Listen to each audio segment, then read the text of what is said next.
I've been thinking about the purpose of human art now that AI exists. I have been a mediocre artist my whole life. It's not that I'm bad, my skill level is just good enough to be annoying at Pictionary, but there are plenty of things that I can't draw. Like horses. Ugh. I think it's their anatomy, or maybe their aura, but I just cannot draw a horse no matter how hard I try. And I've tried. However, according to the internet, I don't need to try anymore. With generative AI, I can just take any idea in my head, write it out, and see it in minutes. It is genuinely like something out of science fiction, and I feel like I should be excited, but I'm not. It kind of seems weird to automate something as human as art, right? Like, isn't there any value to this? There has to be, or else it just wouldn't make sense anymore for anyone to learn how to draw or write or do any of the million things generative AI claims to do. But what is that value? I think knowing that answer is going to matter a lot in these next few years as AI continues to pop up in new places. But for now, it is undeniably reshaping the art industry. So that makes it a really good place to start asking what matters to us. So we're speaking with the folks who give art its value. From an appraiser, 100,000, I have 100,000, 110, 120. To a curator. People saying, oh, it's not an art form, others saying it is. To artists themselves. To find the value of human art in an AI world. But first, I'd like to thank airalo for sponsoring this portion of the video. Thank you! A subscriber identity module, or SIM card, is a chip in your phone that tells a phone network to let you in. But when you travel to a country with different phone networks, you either need to pay a high roaming fee or buy a local SIM card to access cheaper plans. Now, a local SIM card is obviously the better option, but back in the day, you had to acquire this comically small piece of plastic and avoid losing it until you traveled. Or buy it in the new place where you might not even speak the language. Either way, you need this weirdly specific tool to actually get the SIM card in your phone. But no longer! airalo is the first and leading eSIM store on the market. For the past decade, most phones come with a reprogrammable SIM card. So all you need to do is download the airalo app, choose a plan from one of the 200+ countries and regions worldwide, install it, and then activate it once you get to your destination. Our team uses airalo to stay connected when we travel, and you can too. Just click the link in the description and use code ANSWER3 to get $3 off your first eSIM.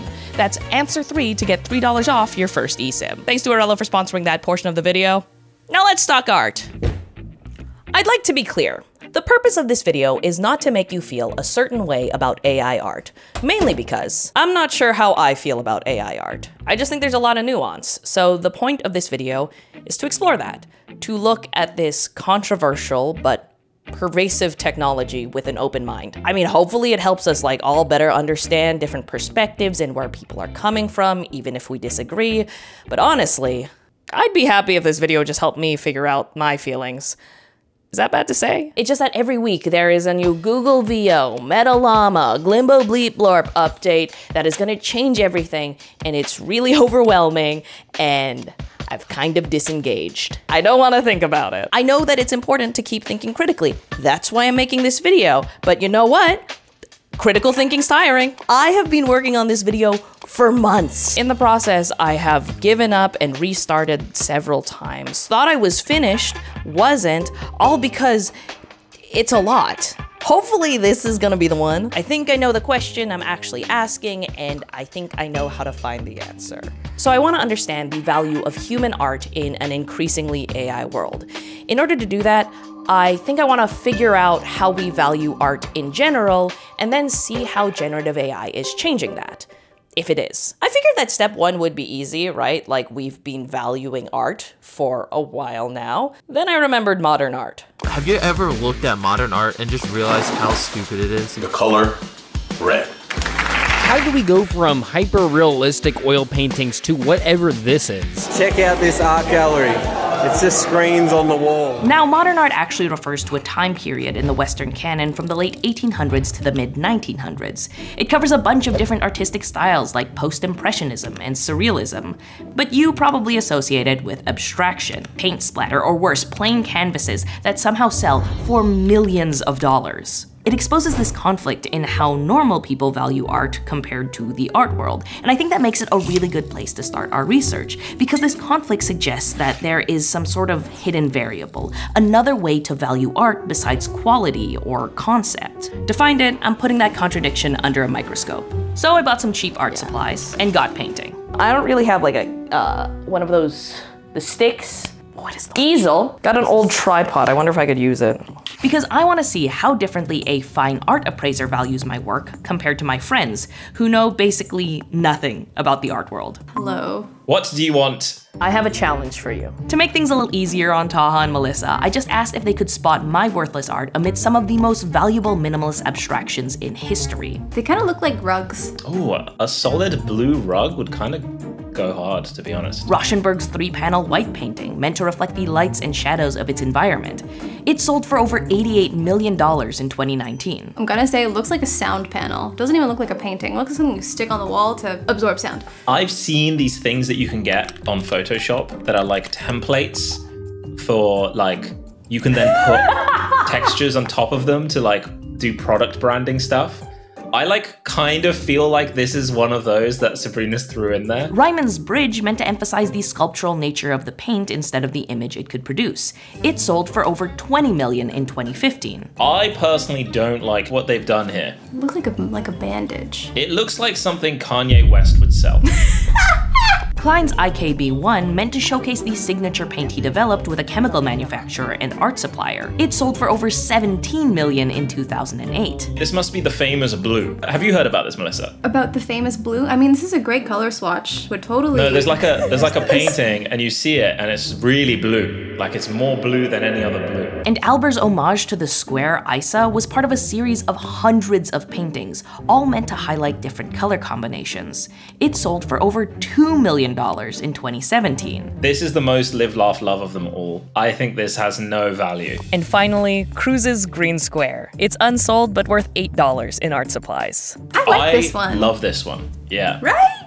The texture. There's just a little bit more. Which one do you think is trash? This is not the same question, Melissa. I know. What is the least expensive? Blue. Blue? Oh, she's so I wrong. think the only reason I'm saying this is because I feel like that is the most valuable one, but then it's not. I feel like it's all backwards in this art world. It's big blue. I think I'm too normal to understand what this is supposed to be valued at, so I'm like, you know what, actually, the real answer is that it's the least valuable one. You know what I'm saying? I think you're way too many levels deep in the Inception levels. Now, I admit this wasn't a perfect test. Some of these paintings benefit from a physicality that can't be captured through a screen. But I think it showed that the average person mostly values art by how it looks. But how does it work in the art world? I visited a fine art auction house to find out. Hello. Hi there. I have a question for you. I actually have an opportunity. I have a piece of art that I think belongs in a museum. Oh, okay. I think it's a masterpiece. And I'd like to ask you, how much do you think it's worth? Who's the artist? I'm Rob Cowley. I am a senior Canadian art specialist, and I am one of the owners of Cowley Abbott in Toronto. We sell fine Canadian art as well as rare and important work by international artists. We've sold works upwards of $3 million by artists like Emily Carr and the Group of Seven, and we also do private sales. I'd have to do some research. As of right now, without knowing anything, it's unsigned. Looking like the materials are quite new, but at this point I would probably say decorative value. So somewhere in the under a couple $100 right now. Over $5? Potentially. The materials would be over $5, so there's that. It was $8. $8. There you go. I'd appraise it at, with them, I mean, let's say $10. You heard it here first. So when you're talking about valuation, the first determining factor of value is the artist. This means that a painting's value isn't primarily determined by what's on the canvas, but rather by the plaque at the side. This is because in the art market, artists are basically brands. Some are designer, others are on the rise, but most are basically insignificant, and their work is valued only by its visual appeal, the price someone would pay to hang it on their wall as decoration. If it's an artist that's had no history at auction or not had works at auction in the last 20 years, typically then you may put a conservative value on an artwork like that, and the market then will dictate kind of where the interest is. So for an artist's work to transcend its decorative value, they need to catch the market's interest, which is usually done with the help of a really good story. Take Maud Lewis, a Canadian folk artist known for her bright, cheerful paintings, which are contrasted by a hard life of poverty and painful physical disabilities. When I started in the business in the early 2000s, her work would often sell between $5,000 and $10,000 at the high end. She now has had a work sell for, I think, over $100,000. And a huge reason for that was the movie Maudie that was released in 2016, which starred Ethan Hawke and Sally Hawkins. Knowledge and appreciation of these stories, these legacies, are the difference in how an average person may value art compared to an insider. It's evident in how the closer a piece is to legacy, in name, time, and subject, the more it can be worth. Jean-Paul Riopelle, a Quebec abstract painter and world renowned, his work, the early 1950s, carry the greatest value. Paintings have sold in excess of $5 million. His work from the 1980s can sell for $20,000 and $30,000. But there is something about this emphasis on legacy that feels unfair. We see it with, a good example is an artist named Ralph Burton, who painted with A.Y. Jackson, the member of the Group of Seven. Compositionally, their works can be very similar. And A.Y. Jackson's work, as I said, can sell for close to $1 million. Is 8.5, 10.5 inch sketches. Typically, they're gonna sell between 10,000 to 100,000. Ralph Burton's sketches of the same size are typically not even going to hit $10,000. That conversation helped me understand that there are two very different frameworks for valuing art. The average person, like Taha or Melissa, think about the decorative or practical value. This is a multi-purpose microphone. Now, sure, the price depends a bit on personal preference, but the bulk of the value is bound by the cost of materials and technical labor. Think of it this way, it's like the difference between tailor-made clothes and fast fashion. The value comes from craftsmanship. Now, art collectors care about this, but they also care about context. Oh wait. Context. With this framework, the price doesn't have an upper bound because its value depends on external factors, like we learned from Rob. With the right legacy, a piece can be worth millions of dollars. Wow. But if we go back to the fashion analogy, think of it like buying a luxury brand over a generic option. What you value is what the product represents, sometimes more than the product itself. Now, I think both of these frameworks are perfectly valid ways to value art. In theory. I'm sure someone's already writing a comment about how the contextual framework is just a bunch of excuses rich people use to justify tax evasion. And honestly, that might be a fair point. In case you didn't know, when a person, primarily in North America, donates an object to a nonprofit organization like a museum, the loss functionally comes out of their taxable income. Now, this isn't necessarily a bad thing, right? It encourages collectors to share art with the public instead of locking it away in a vault or selling it to a private collection.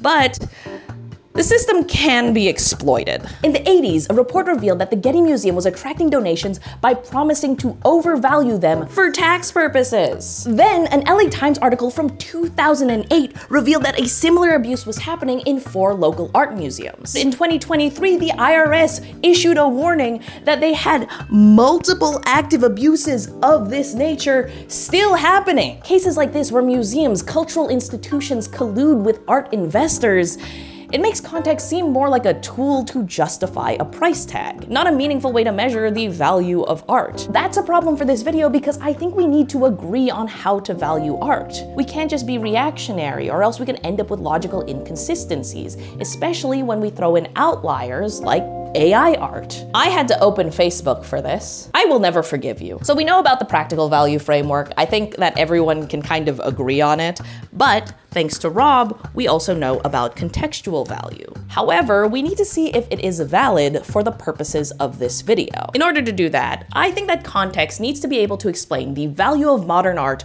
to the average person. That's me. I don't want to be disregarded. I don't want to hear, oh, you don't understand it. And that's the point, because that's circular reasoning. I want an actual reason. Can context show me the value of modern art? Sidequest! Tell me your response to this. What do you see in this? Oh, good question. Oh, I'm experiencing a fear that I'm gonna have the wrong answer. This is Adam Welch, the curator of Moments in Modernism, a modern art exhibit at the Art Gallery of Ontario on until March 2026. I don't know why that seems like a focal point for me, but it looks like I've taken off my glasses, I have terrible nearsighted vision. Okay. And I'm seeing a silhouette of something.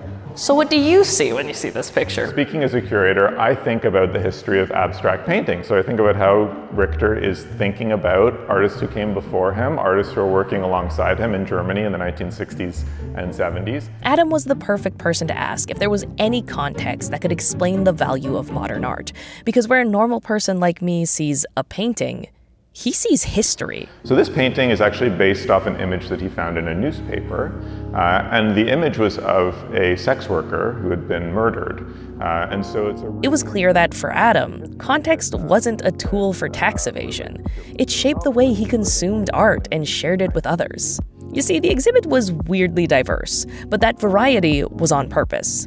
Adam had curated a hint to help us see the value of modern art the way he does. Modern art begins after the Industrial Revolution in the 1850s.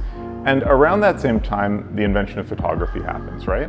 So photographs are invented, and artists, painters, are kind of freed from having to do representations of the world around them. So painters are allowed to explore all different ways of engaging with the world, engaging with history, engaging with other artists. And remember, artists live, like you and I, in their time. They're thinking about technology as it appears. So lots of artists are looking for new ways of making artwork. And so you see artists who are looking at photography in the 1870s and 80s. Likewise, you see artists who are looking at new materials and plastics in the 1960s and 70s who are going to take up those materials, those ways of working in their work.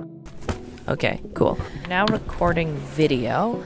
This was the first time I ever felt like I understood modern art. All of that variety created over the course of a century. The beautiful, the experimental, the stupid. Now it just feels like this human scream, a refusal to be rendered obsolete. I recognize the value in that. I think it's the same one I feel with my ugly horses. And it's kind of a crazy coincidence since I picked modern art because it is this thing that nobody understands the value of. So like if context could describe that, then context is a valid framework.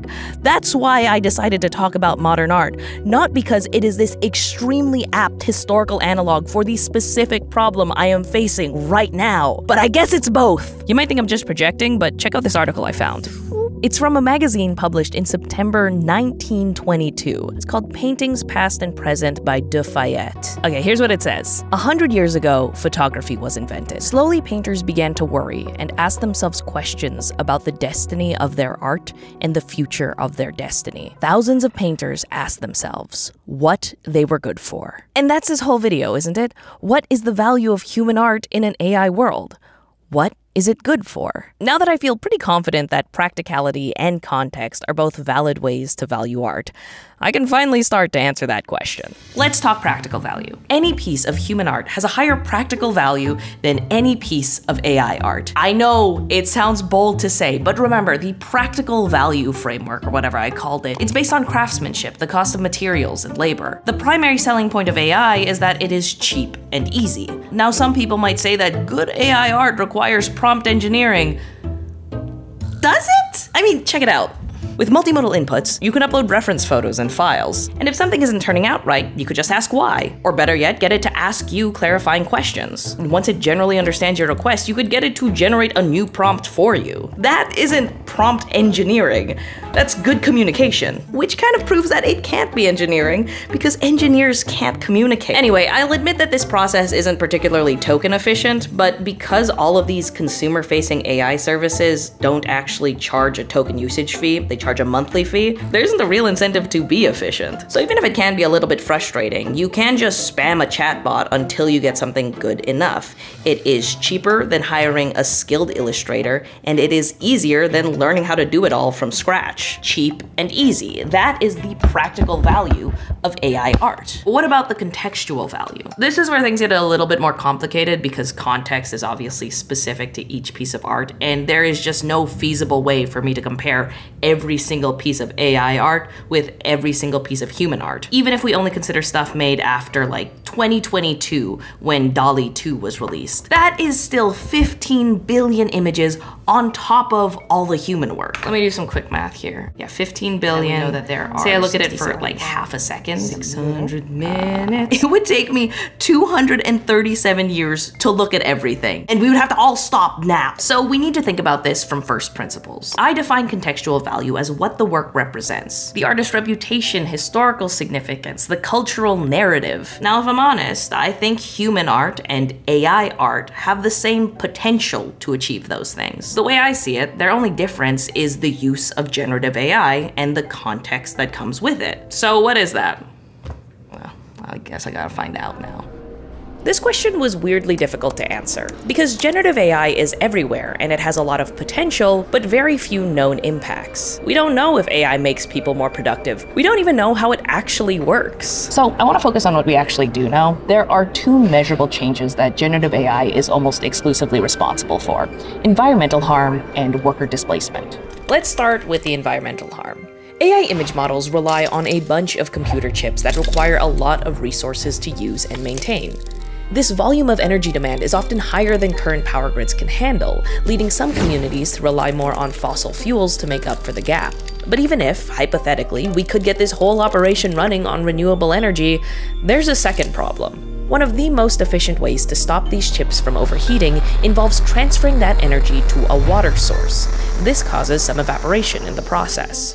Now, often, the only infrastructure in place that can reliably provide the water necessary is a community's drinking water supply. And when 2/3 of data centers built or in development since 2022 are in places already facing water scarcity, this is a problem. The water isn't destroyed forever, but evaporation effectively takes it away from a community that relies on it. So images and videos are some of the most energy-intensive calls you can make, and they are used at best for a meme, or at worst, to replace the workers who made this technology possible. To understand what I mean by that, you should probably know how AI image generation actually works. The most popular options use a diffusion model, which is a machine learning process that requires two steps. First, you take a bunch of images, your training data, and you gradually add noise to them. This is called forward diffusion. Then you challenge a neural network to find patterns in how to gradually remove noise until you end up with the original. This is called reverse diffusion. Once it can reliably do that, you can generate new images by applying this reversal process on new noise. If it helps, think about how humans are hardwired to recognize faces even in random places, like on a grilled cheese or the surface of Mars. A diffusion model is hardwired to recognize its training data in random noise. The problem is that it might be a little too good at recognizing its training data. Memorization occurs when a model returns a nearly identical copy of something in its training data, and this study shows that the more powerful the diffusion model, the more often it memorizes. But that's a problem because copyrighted work regularly appears in training data. This is usually allowed either because it was scraped from the internet or licensed from a social media site that tucked their AI training clause into their terms and conditions. No matter how they get that data, they're generally only allowed to use it because the technology should be transformative. In theory, it should build on anything original in a really significant way, but in practice, it doesn't, at least not consistently. So, as of recording this clip on June 17th, 2025, there is no way to guarantee that an AI image generator isn't just spitting out a copy of something in its training data. This is part of the current context of generative AI. Fortunately, it might not be for long. I'll explain. Let me just go grab lunch. Hey, could I grab a fish and chips combo? So researchers are working on ways to minimize memorization, like training on corrupted data so the machine never has a complete original to copy, or filtering out copyright based on spatial similarity. So that means that there could come a time where diffusion models aren't accidentally plagiarism machines.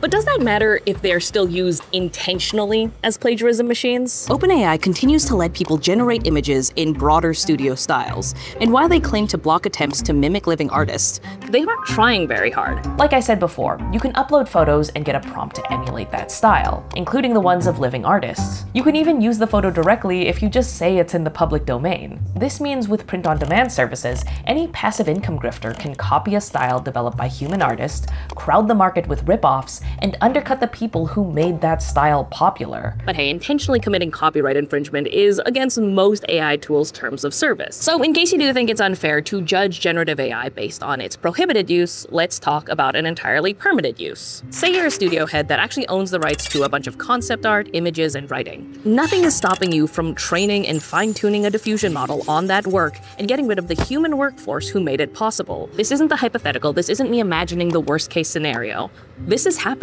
It's a major reason why many creative guilds and unions have gone on strike recently. So, I think I know the value of human art in an AI world. Now, practically its value shouldn't really change because cost of material and labor stay the same, but contextually, well, it answers the question by showing us what an AI world actually entails. It's a world where we widely implement this untested technology despite environmental and human harms because, honestly, we care more about profits than people. In that world, this world, the value of human art rapidly approaches zero. I think this actually explains why some people hate AI art. Not just dislike it, not just see it as less valuable, I mean hate. It's kind of killed the vibe for consuming art nowadays. Comment sections are full of questions or accusations that AI art was used, or I can spot AI when I see it, look at those hands. It's giving witch hunt, but it is understandable. These people see AI art as an active threat. The framework we have spent 20 minutes establishing explains this. What it doesn't explain is why some people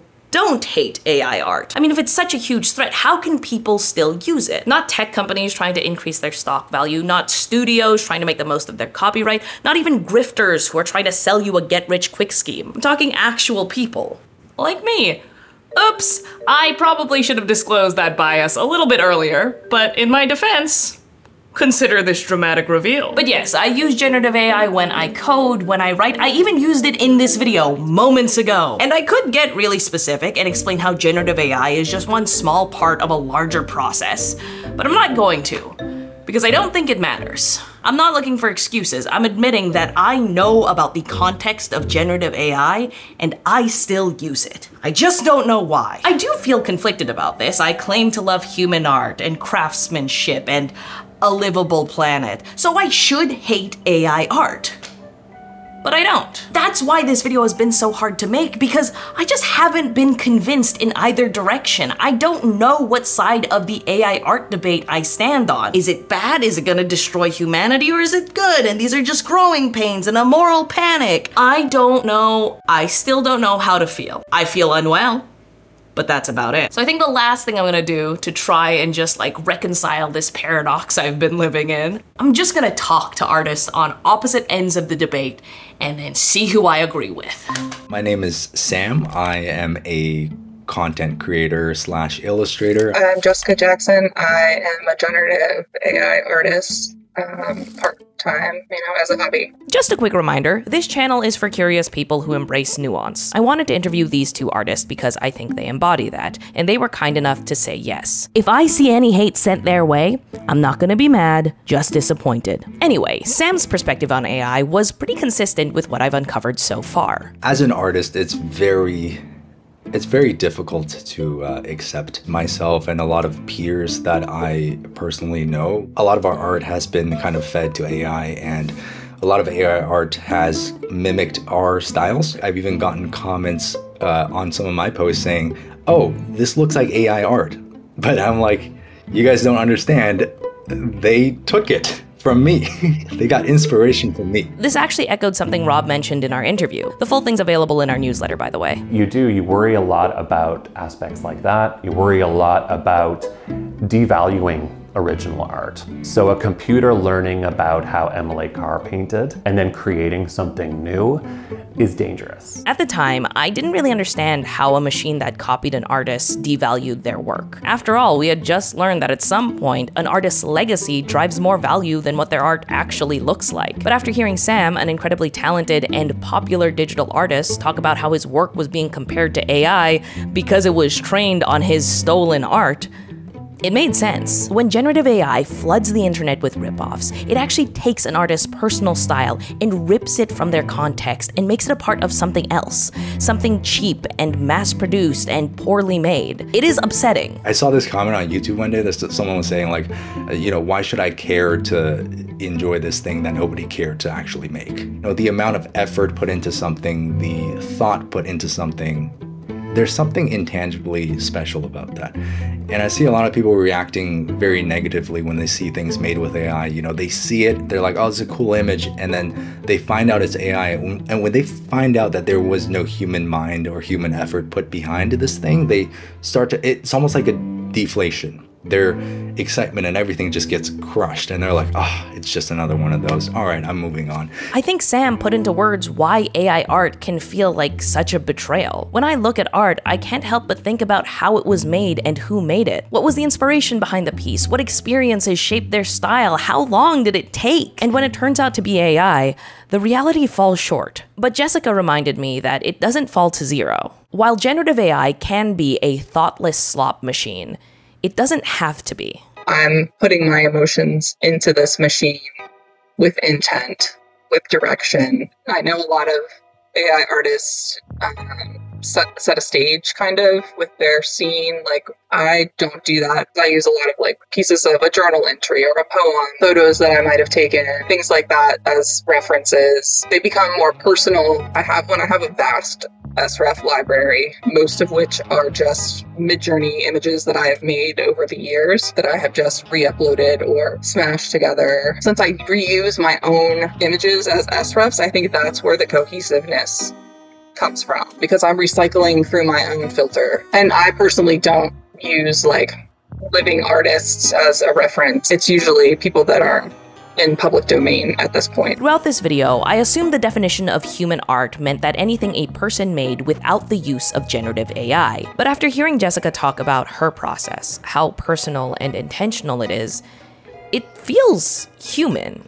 A lot more human than like Anish Kapoor buying the rights to a pigment he didn't invent and calling it his art. Or Damien Hirst getting a fisherman to kill a shark and then calling it his art. Or Jeff doesn't do the sculpting or much of the painting himself, Koons, making jumbo versions of pre-existing designs and calling it his art. They carry so many of the same faults I find in generative AI, but I would never deny that they're artists. Jessica helped me see that there is space for AI-generated art to be human. Now, I definitely don't consider it anywhere near as impressive as making everything from scratch, but I think of it this way.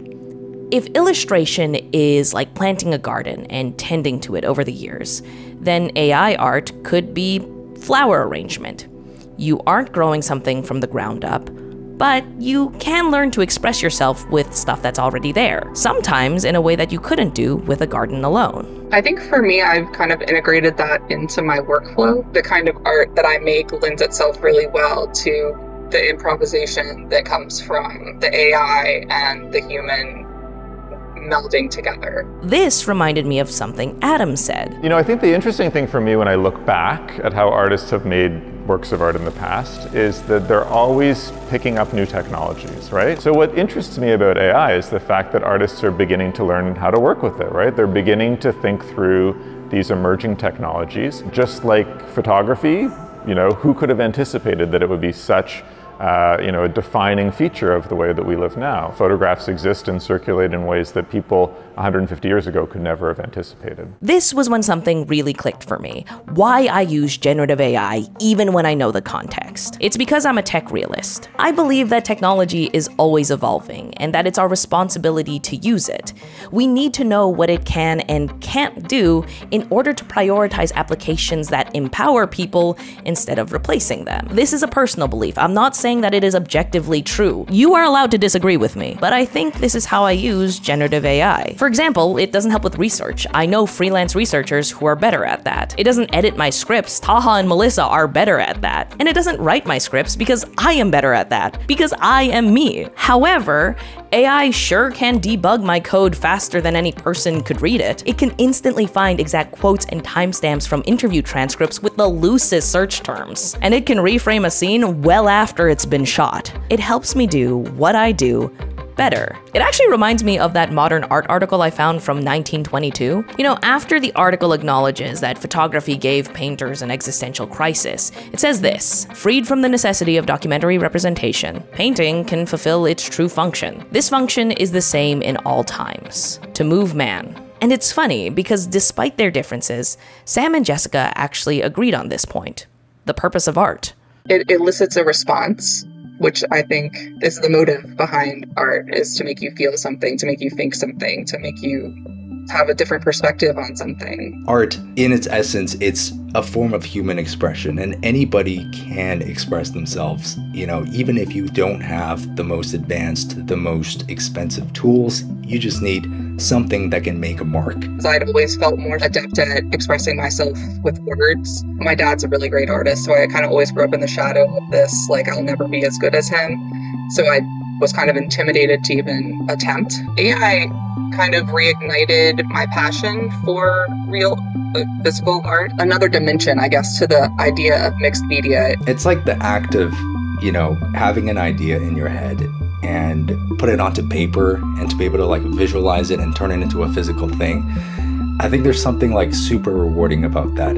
It changed my mood almost immediately from a place of like, I'm unable to do the things that bring me joy, which were creative things. All of a sudden, I had an outlet that was so accessible to me even when I was in like the darkest place. As long as you have an imagination, a will, and you have something to say, you have something to express, you have a memory, you have a human existence, you have had experiences, I think anybody can make art. How much harm are you willing to accept in order to make your art a little bit better, a little bit easier?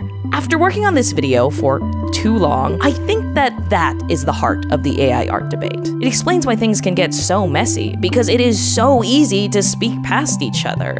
Things are evolving and it's messy. There isn't a clear answer that works in every context. The harm is so tremendous that it feels clear to say, stop, just don't use it, we were fine without it. But the potential is so enticing that it feels equally obvious to say, look at how this can help, look at what it can do. I spoke with Sam and Jessica because I wanted to get some clarity and finally pick a side. Well, I got my clarity and I realized I don't need to pick a side. You see, I think everyone involved in the AI art debate cares about art. The ones who don't, the soulless corporations and grifters, are the ones taking advantage of this technology to exploit people. They always have. But the artists, the ones who use generative AI, and the ones who would never touch it, they want human art to be valuable in an AI world. They just don't agree on what counts as human art or what an AI world can be. Because those definitions have always and will always be changing. But just like with photography all those years ago, we're gonna keep encountering new ways to create. And we're gonna keep grappling with what that means for the future of art. And all I can hope is that this video has given you some tools to help you navigate that a little bit better. I don't know, was this video good? I don't know anymore. It took so long to make. Okay, bye.